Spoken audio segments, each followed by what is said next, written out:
Vamos agora, então, falar sobre as dificuldades de aprendizagem. Eu estou recebendo aqui no nosso estúdio a Cláudia Farcas, que é pedagoga. Tudo bem, Cláudia? Boa tarde. Boa tarde. Prazer recebê-la aqui novamente, viu? Prazer é meu. Cláudia, quando a gente fala de problemas de aprendizado, aí a gente pode pensar em alguns. Quais são os primeiros ou os principais problemas que a gente pode notar e citar aqui? Olha, problemas de aprendizagem são vários. Então, antes da gente falar que é um problema, quando a criança começa a dar os primeiros sinais, quando ela entra na escola, que ela não está aprendendo, o que nós precisamos parar e ver? Será que essa criança tem algum problema na visão? Será que ela tem algum problema auditivo? Será que ela não tem algum problema, uma anemia? Como que está esse emocional dessa criança? Então, nós precisamos avaliar vários aspectos antes de falar assim, realmente é um problema de aprendizagem, um déficit de atenção. Tá? O ambiente no qual essa criança é criada, inserida desde que nasce, influencia também? Com certeza. A criança, quando ela tem muito estímulo, desculpa, quando é uma criança muito bem estimulada,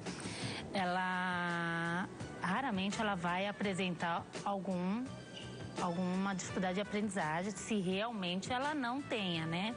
Que ela pode ter uma dislexia, pode ter alguma coisa independente do estímulo, né? Mas falar assim, a criança tem um déficit de atenção. Antes da gente poder afirmar isso, é o que eu falo. Primeiro a gente tem que fazer uma varredura nessa criança, ver como é a questão familiar dela, como é o estímulo dessa criança, porque a criança também que não tem estímulo, ela também vai ter uma defasagem enorme, né? Mas mesmo assim, depois de visto tudo isso, aí você vai começar a procurar os indícios se realmente é um déficit de atenção. Cláudia, eu nem me lembro se eu falei um pouquinho com você sobre isso da última vez que você veio, mas quando a gente fala sobre hiperatividade, a gente já viu algumas situações e muitos médicos falando que o medicamento para hiperatividade foi utilizado por muito tempo de maneira indiscriminada. Então, a criança, ela é mais ativa e os pais querem resolver esse problema porque a criança, ela é muito dinâmica, ela tem muita informação, ela quer correr, pular, brincar. Então, todas as crianças que são assim são hiperativas. E a gente sabe que essa não é a realidade, não é toda criança que precisa de medicamento. Limite, muitas vezes, é bem mais importante do que medicamento. Fala um pouquinho com a gente sobre essa realidade que você deve ver tanto. Olha, é muito comum a criança chegar na escola e sem limite nenhum. Ela acha que pode fazer tudo o que ela quer, a hora que ela quer, da forma que ela quer. Se ela não quer, ela vai se jogar no chão, vai espernear, vai fazer aquele auê. Aí a escola, junto com a família, vai trabalhando essa criança. E essa criança não tem problema nenhum de hiperatividade. Agora, tem aquelas crianças que realmente, eu tenho casos de crianças que são hiperativas.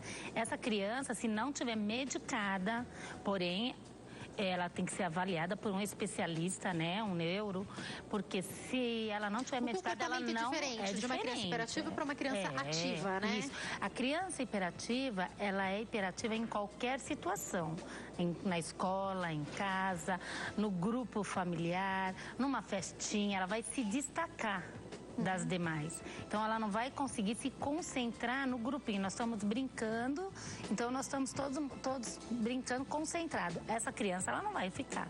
Ela vai fazer alguma coisa, ficou ali 1 minuto, ela já vai embora para outra coisa. Então isso é em qualquer situação. Geralmente o pai e a mãe ficam muito estressados com esse tipo de criança, né?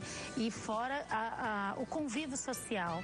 O que acontece? As crianças, elas deixam de ser convidadas muitas vezes para uma festinha, esse tipo de criança.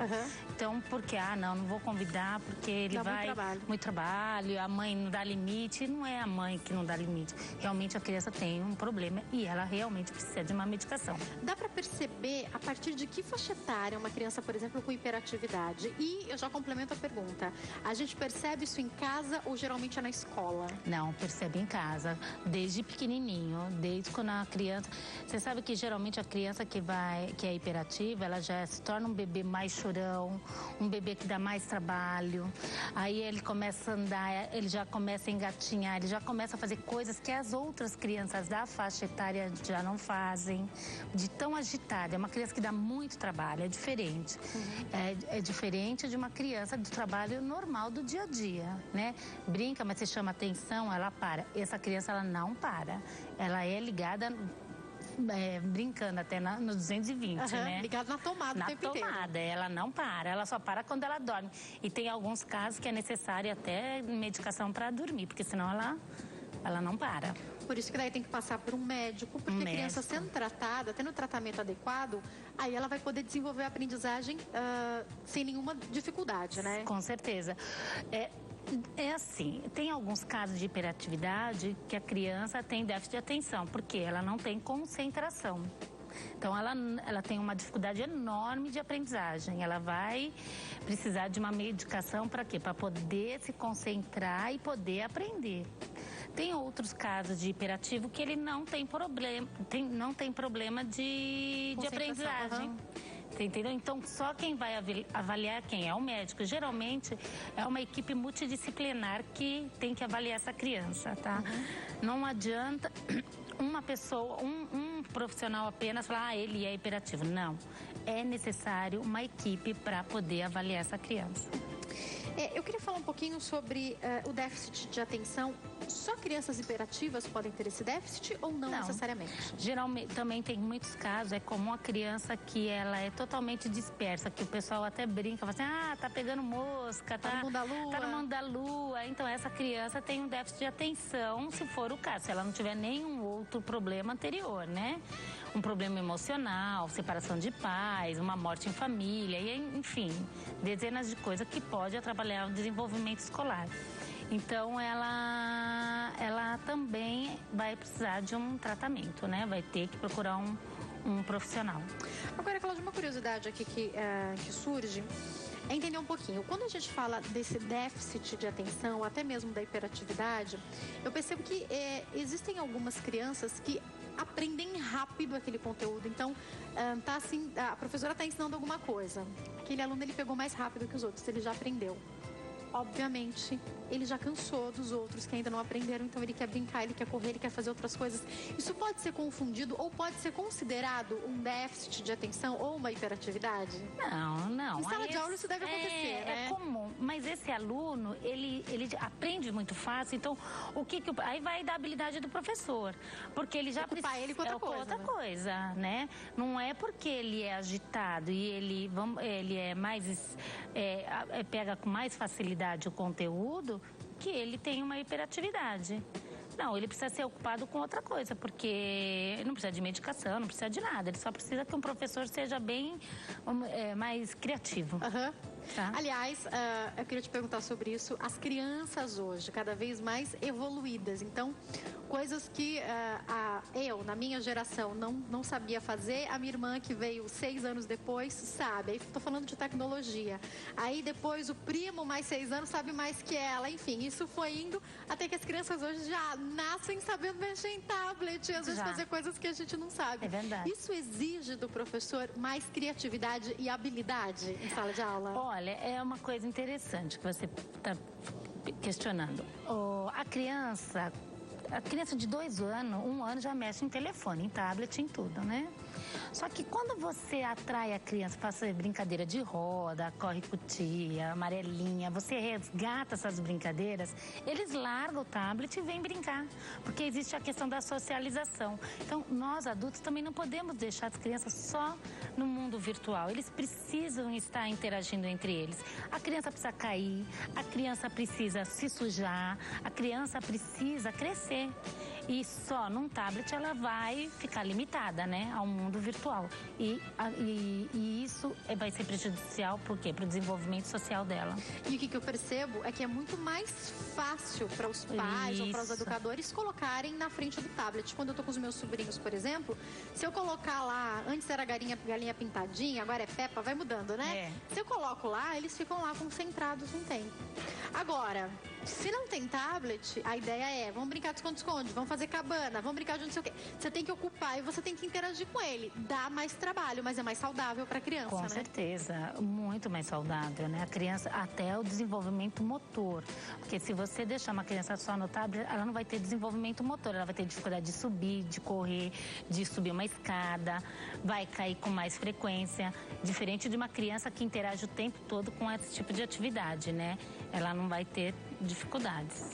A interação da criança com o adulto e a interação de criança com outras crianças, até pensando no filho único, porque a gente sabe que hoje as famílias têm tido cada vez menos filhos, né? Não chega nem a 2 filhos por família aqui no Brasil.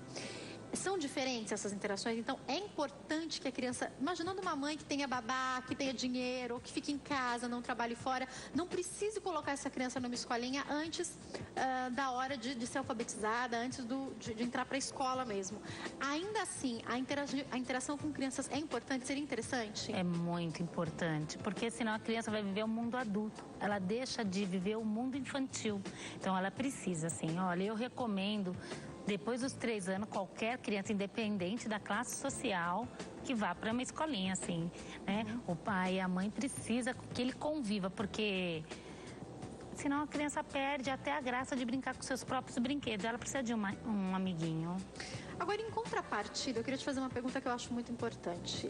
Eu fui esses dias visitar uma prima que acabou de ter o bebê ontem. Eu fiquei com ele no colo, ele tem 18 dias, uma delícia, o Heitor. Fiquei com ele no colo e tal. E ela estava me falando, olha, Jaque, é uma outra fase da vida, então eu não paro um minuto. Vou aproveitar que você chegou para tomar uma água, alguém tem que vir para eu poder tomar um banho. Esses primeiros dias são dedicação total e tal. E aí eu perguntei para ela, eu falei, quanto tempo você tem de licença? Porque tem algumas empresas que são 6 meses, outras 4. Ela falou 4. E eu falei, o que você vai fazer lá? Eu vou deixar com a minha mãe, né? Ou com a minha sogra, ela tem essa disponibilidade. Mas às vezes essa disponibilidade não existe. E a minha pergunta é, com 4 meses uma criança está preparada para ficar numa creche ou ficar numa escolinha, independente de ser particular ou não? E não só a criança, a mãe está preparada para isso? Olha, não tá preparada, não tá, de jeito nenhum. Gente, eu sou a favor de licença maternidade por um ano. Eu sei que isso é dificílimo, né? Mas seria o ideal, né? Eu vou falar uma coisa, a criança que vai para uma creche independente, ela vai pegar uma gripe por mês. Então, uma criança que vai, se tiver um pouquinho de fragilidade, ela vai ficar doente, vai viver doente, ela vai sair de manhã no tempo, ela vai voltar no horário mais frio à noite, então vai conviver com outras crianças doentes, por mais que seja um berçário excelente. Né? Mas vírus não tem, né, fronteiras, né? Não tem classe social, não tem escolinha paga ou pública. Então, eu recomendo, assim, depois de um ano, se a mãe puder ficar com a criança ou alguém da família, eu acho muito melhor.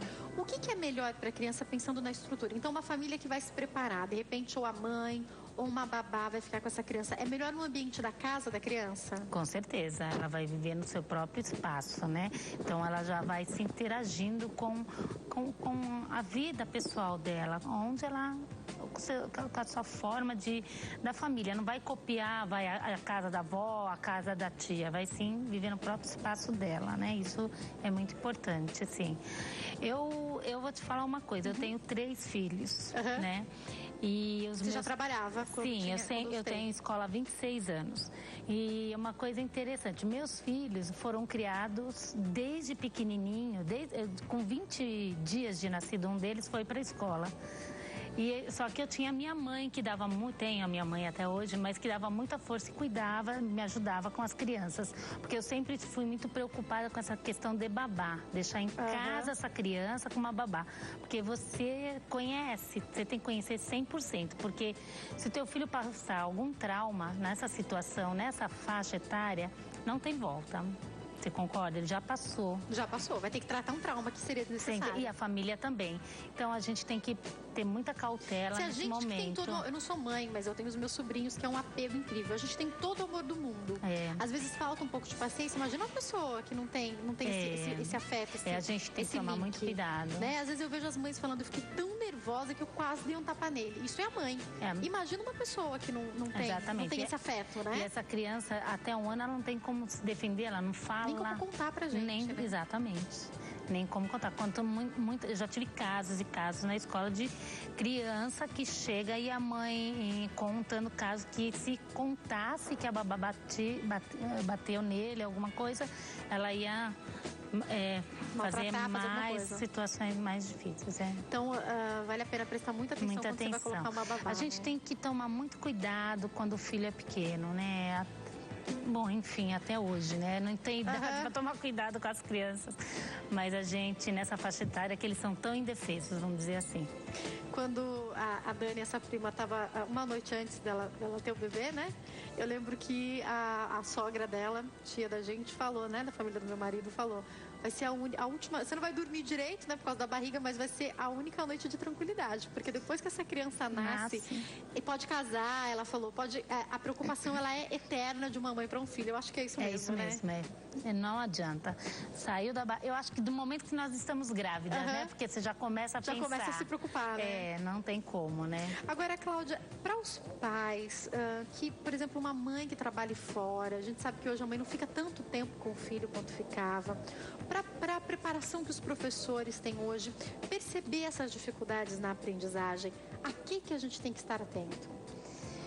Olha, a criança, quando ela entrar na faixa, da faixa pré-escolar, ela já vai começar a dar índices, né? Ela já vai mostrando que ela está com dificuldade de pegar no lápis. De que idade a gente está falando, então? De uns 4 anos. Já dá pra perceber. A partir dos 4 anos, né? Ela já vai ter dificuldade em assimilar, pode ser uma cor, um numeral, uma vogal. Então, a gente tem que já prestar atenção nessas situações, né? Porque, assim, a letra, uma vogal, ela é apresentada de várias formas, diversas vezes. Então, a criança, ela tem sede de aprender e ela aprende com facilidade. Principalmente quando ela se sente num ambiente que ela é acolhida. Então, quando ela começa a dar esses sintomas, é bom começar a procurar conversar na escola, conversar com a professora, o que ela acha, procurar o pediatra dessa criança, ver se ela não tem um problema visual, porque às vezes é uma coisinha boba que pode se tornar um problemão.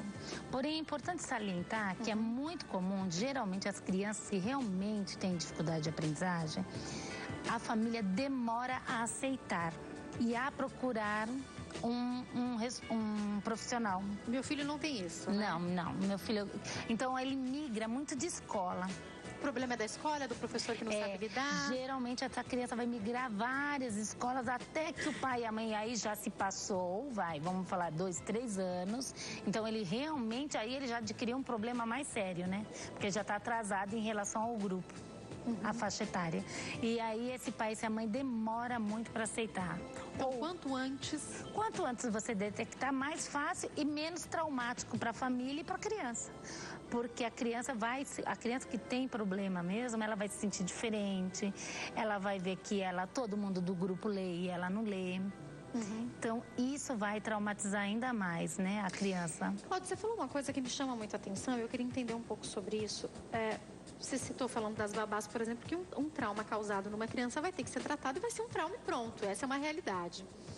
Quando a gente fala nas primeiras aprendizagens, até mesmo na alfabetização, nas primeiras letrinhas, uma dificuldade que a criança tenha, ou até mesmo um trauma, pensando numa criança que fica atrasada em relação aos outros da sala, pode causar problemas na vida adulta dessa criança? Todo trauma infantil a gente carrega para a vida adulta, né? Isso não tem como. Então, vai ter que precisar de um especialista, uma psicóloga, para poder tratar essa criança e para que ocorra um menor número de problemas possível para a vida adulta, né? Para que ele supere. Mas é difícil, viu? Vai levar para a vida adulta, sim. Não tem... Eu tenho vários casos e a gente começa a observar e é isso mesmo, não tem... Eu não sei porquê, gente, por algum motivo na vida, quando eu fui alfabetizada, eu trocava o F pelo P. Por algum motivo na vida. Até hoje... Eu troco. Eu troco. Até hoje. Às vezes eu leio um texto... Semana passada eu escrevi um texto, e eu sempre, antes de publicar qualquer coisa, eu leio de novo, algumas horas depois. Na hora que eu li, eu falei, de novo esse P e esse F. Se você estiver nervosa, então você não escreve. Já era, né? Quando eu escrevo, eu sempre troco essas duas letras. Exatamente. Eu não sei o que aconteceu.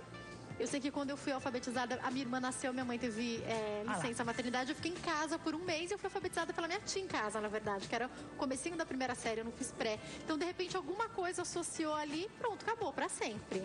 Eu troco pra sempre, sou jornalista, eu amo escrever, amo regras, eu sei exatamente quando é o F, quando é o P, mas quando eu digito rápido, depois eu vou ler, eu troquei várias vezes. Interessante, exatamente. né? Isso não é só com você, é muito comum acontecer com Então, aqui eu tô falando uma letra que acaba não trazendo dificuldade, porque eu sempre releio os meus textos. Porém, eu fico imaginando o impacto de uma coisa mais séria. É lógico que, de alguma forma, isso atrapalha na hora que eu vou publicar um texto enquanto jornalista, mas eu fico imaginando uma situação mais difícil vai ser arrastada pro resto da vida, né? Tem o dislexo, né? Que ele não vai conseguir ler. Né? Ou vai, tem o grau mais leve, ele vai o quê? Trocar muitas das letras. M, P, P e B, M, N. Então é muito comum. E algumas letras que são mais comuns do dislexo trocarem. Falando até um pouquinho sobre a dislexia, que é um problema e muita... Aliás, lembrei uma coisa que eu queria te perguntar. É sobre os canhotos. Eu queria te perguntar um pouco sobre isso, porque eu estava até conversando com a Rô, nossa produtora, e a gente estava falando sobre isso, o preconceito que os pais ainda têm com relação aos canhotos. Ela contou uma história de uma pessoa que já é da nossa geração, já é mais velha, mas que quando era criança, os pais não queriam que essa criança escrevesse com a mão esquerda de jeito nenhum, porque achavam que podia dar algum problema. O que acontece com o cérebro de quem é canhoto? E tem algum problema ser canhoto? Nenhum problema, imagina. Normal, não tem problema nenhum. Eu tenho um filho canhoto. Agora você não pode forçar a criança a escrever com a outra mão, né? Se ela porque daí você vai dar problema, né? Aí lá pode ter uma gagueira. Sério? Desenvolver alguma outra situação, entendeu? Então a gente não pode forçar. Ninguém deixa ser canhoto. Quando a criança ela é canhota, ela começa já desde o começo ela tem mais dificuldade com a mão direita. Como é que é para os pais perceberem isso? Não, é automático. Não tem, assim, a criança ela vai ter mais habilidade com a mão esquerda, como nós com a mão direita, entendeu? Você falou que tem um filho. O mundo para os canhotos é um pouco mais difícil? Tipo assim, quando ele era pequeno, é até interessante. Eu e meu marido colocamos a torneira do banheiro dele pro lado esquerdo, para abrir, porque porque ele era pequenininho. Agora, uma dificuldade ele era de se equilibrar, de pegar as coisas, ele derrubava mais com frequência do que os outros dois que são destro, entendeu? Mas não faz diferença nenhuma pro dia a dia da criança, nem pro desenvolvimento. Nada. Aliás, eu lembro que eu estudei com pessoas que eram canhotas que tinham letras lindas. Isso não tem nada a ver, né? Nada a ver, não. Não vai causar problema alguma, nenhuma dificuldade, né? Não. Eu fico pensando, quando eu fui alfabetizada, eu me lembro que no começo eu consegui escrever com as duas mãos, aí eu optei, daí por ter mais facilidade com a mão direita, acabei sendo destra. Mas eu fico imaginando, às vezes pra mim algumas coisas, um mouse, alguma coisa do lado esquerdo, pra mim fica mais fácil. Eu acho que eu sou meio confusa, sabe, Cláudia? Você aproveita as duas, né? Você trabalha os dois lados do cérebro, olha que ótimo. Que beleza. Eu só brinco que pra dirigir essa habilidade não foi tão certa assim, porque eu dirijo, mas eu não gosto de falar sobre as dificuldades. Eu queria que você falasse um pouquinho pra gente caminhar pro fim do bate-papo, Cláudia, sobre os pais estarem atentos e procurarem rápido ajuda. Você falou sobre não aceitar muitas vezes. Isso acontece mais do que a gente imagina? Muito, muito comum, tá? A criança, é uma coisa impressionante que eu até falei da outra vez. A criança, quando apresenta algum problema realmente, e é sério, o pai e a mãe, eles sabem. Só que ele luta em não querer aceitar. Então, ele tem que achar um culpado pro problema dele. Então, é o professor, é a escola, é o irmão, enfim, ele vai procurar uma situação até cair a ficha, que realmente ele precisa procurar ajuda para que o filho supere. E procurando ajuda é uma coisa também impressionante. A criança deslancha. Tem crianças que os anos vão passando e elas não conseguem aprender o alfabeto, por exemplo? Tem crianças que não leem, aí é o dislexo. Aí ele não vai lendo. Mas se você tem um diagnóstico, o que a escola vai fazer? Trabalhos, vão fazer prova oral. Aliás, até separei para falar sobre isso. Quando a gente fala da dislexia, até na faculdade, avisando, as provas elas costumam ser orais. Muda um pouco a realidade, né? Para o dislexo poder se desenvolver, né? Exato. E são pessoas extremamente inteligentes. Né? São muito inteligentes, têm facilidade, acabam desenvolvendo audição, então eles pegam muito na audição e aí faz a prova oral sem dificuldade nenhuma. Mas por isso que é importante o diagnóstico. Isso que eu ia perguntar, quem diagnostica? De novo, é uma equipe multidisciplinar? Sim, geralmente é um neurologista, um psicopedagogo, uma fono e uma psicóloga. A psicóloga também muitas vezes junto, né? Para poder fechar um quadro. E é uma coisa que não é de um dia para o outro, tá? Geralmente demora, então os pais ficam ansiosos. Vai demorar 6 meses, de 6 a 1 ano geralmente para ter um diagnóstico fechado. Poder fechar, que é isso, né? Agora, Cláudia, quem procurar primeiro? Então, os pais observaram que essa criança está com algum tipo de dificuldade na aprendizagem. Pensando nos pais, eles perceberam isso já em casa, 4, 5 aninhos, já começaram a perceber alguma coisa. Quem eu devo procurar primeiro? Se estiver na escola, a escola vai conversar com a coordenadora, com a professora, ver se elas também estão sentindo essa mesma dificuldade. Né? Aí sim, aí vamos encaminhar. Alguns casos, quando nós já percebemos que realmente tem essa dificuldade, a gente encaminha para o neuro. Né? Quando a família ainda não está aceitando aquela situação, a gente encaminha para psicóloga. Vai aos poucos, aos poucos. Aí vai devagarzinho para não assustar a família. Não assustar, Meninas e meninos têm dificuldades diferentes na aprendizagem? O que você constata no dia a dia? É igual, não tem. O menino é mais agitado, né? Mas eles, quando tem problema de aprendizagem, não tem diferença. A menina pode também ter hiperatividade do mesmo jeito que o menino? É menor o índice, mas tem sim. Eu já tive casos de meninas que têm hiperatividade, mas é bem menor em relação aos meninos. Ai, gente, eu tenho que encerrar, que pena. Volta sempre. Muito bom ter seus esclarecimentos, esclarecer as dúvidas com você, suas constatações aqui. Quem quiser entrar em contato, tem o site www.colegiobomretiro.com.br. É isso, né? www.colegiobomretiro.com.br. Mais uma vez, obrigada, viu? Uma ótima tarde.